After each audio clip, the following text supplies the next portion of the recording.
aku akan menjelaskan materi tentang efek toksik suatu zat. Ada beberapa macam pokok pembahasannya loh teman-teman. Apa aja sih? Yuk kita simak.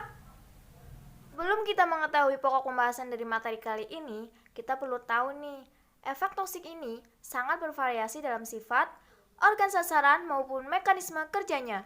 Umumnya, toksisikan ini hanya mempengaruhi satu atau beberapa organ saja. Ini dia pokok pembahasan materi kali ini, yaitu ada prinsip umum efek toksik, spektrum efek toksik, dampak efek toksik, sifat hubungan dengan reseptor, dan ada faktor yang mempengaruhi. Pokok pembahasan yang pertama yaitu ada prinsip efek toksik.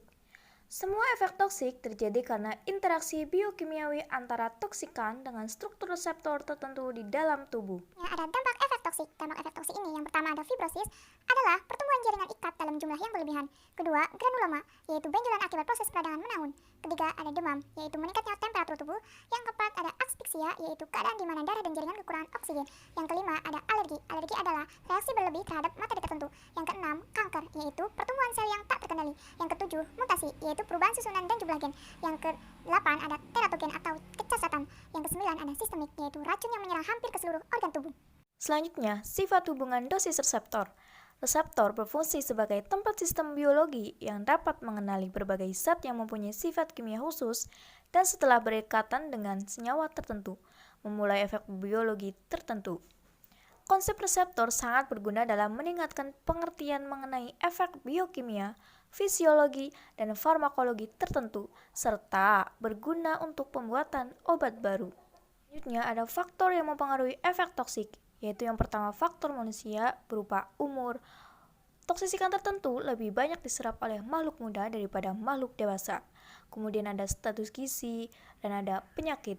Yang kedua yaitu faktor lingkungan, yaitu melalui faktor fisik dan faktor sosial.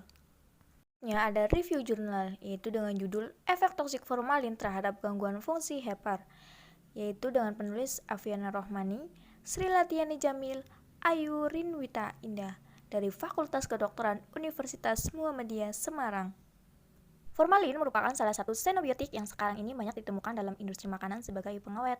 Seringkali penggunaannya tidak diketahui kadarnya sebab tidak terdaftar dan tidak terpantau oleh Depkes dan Balai POM setempat. Pemeriksaan yang dilakukan oleh Badan Pemeriksa Obat dan Makanan atau BPOM ini menunjukkan masih ada beberapa makanan yang mengandung formalin seperti mie, basah, bakso, ikan asin, dan tahu. Tujuan penelitian ini adalah untuk mengetahui pengaruh pemberian formalin per oral terhadap kadar SGOT dan SGPT sebagai parameter fungsi hepar pada tikus Wistar atau Ratus norvegicus. Metode penelitian ini menggunakan penelitian eksperimental laboratorik dengan post-test only control group design. Jumlah sampel sebanyak 20 ekor tikus Wistar yang telah memenuhi kriteria eksklusi dan inklusi. Tikus diadaptasi selama 7 hari.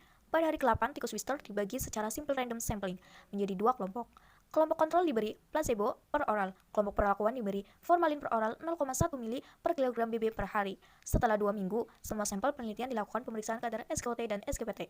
Analisa pada penelitian ini menggunakan uji independen sample t-test.